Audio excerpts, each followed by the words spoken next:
Hey guys, welcome back to Electrical Car Repair Live. Our mission at the garage is to save you guys as much money as we can. That's why we make these absolutely free videos and we teach you how to fix your car for free. Let's go ahead and start on it now.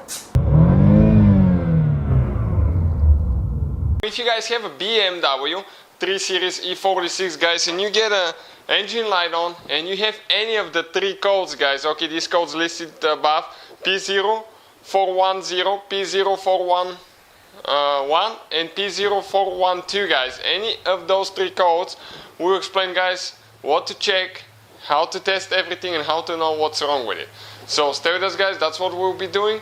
We'll have guys more than 200 videos on every car we get at this shop here, because our mission is to save you guys as much money as we can. So please guys, subscribe to the channel, like the video and leave a comment below guys, let us know if it was helpful. All the tools and parts including the scanner and replacement parts that you will need for that for fixing the codes will be listed in the description of the video below. So let's go ahead and start on it now. So we have this 2005 BMW, but doesn't matter guys if it's a 2003, 2005, the procedure should be the same. That's the scanner. We're going to go ahead, connect it to the OBD port guys, okay, right here. Just plug it in, perfect. Now, let me show you what we'll be doing here.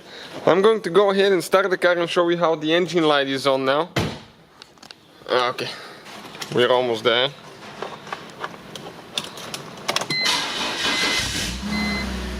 Okay, you can see guys, engine light is on. Okay, and it just stays on.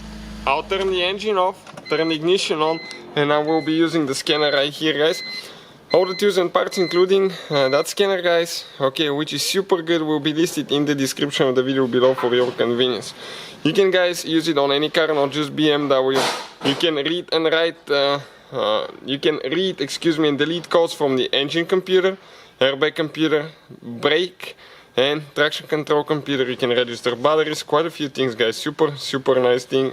Even has the steering angle sensor calibration. So I'll go ahead, click engine computer now to connect there, and we'll guys wait until it establishes communication.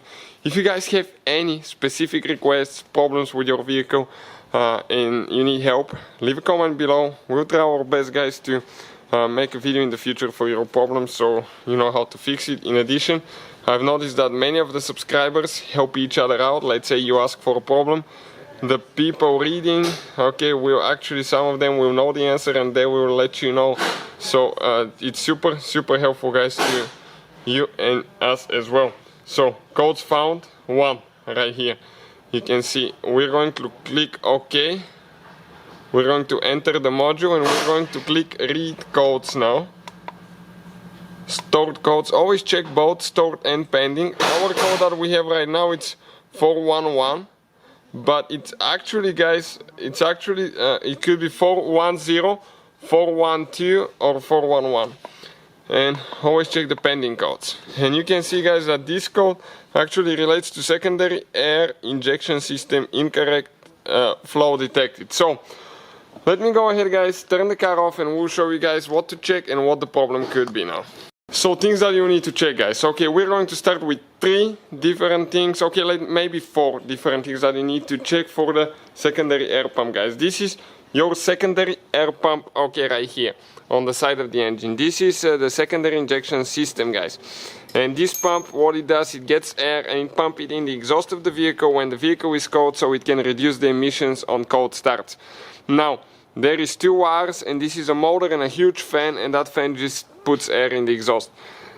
Things that you need to check guys. You need to check fuse, okay, and we have the video for that. You actually have a fuse, okay, on that BMW, one hidden here and one is behind, okay, it's actually in the glove box, right there, where your fuses are. Second guys, you need to check the relay for the secondary air pump, and your relay is behind the glove box. We have it on the channel guys, check it out.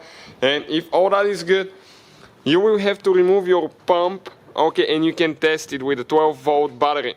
We have the video on the channel, how to test the secondary air pump. Just do a search how to test the secondary air pump and you're going to find out, okay, it's super simple to see if yours is working or it's not. Now, these guys will be the reasons. If the pump is working, then you may have something like a loose connection, broken wire, or something like that. Those are the 4 things to look at if you have a BMW E46 and you have any of the 3 codes. So hopefully guys the video will be helpful to you. Please guys hit that subscribe button for more. Hopefully guys the video was helpful and we were able to save you money. We guys have more than 19,000 free repair videos on our YouTube channels. Check them out. We have videos that can save you thousands of dollars in future repairs. Thank you for watching and see you guys next time.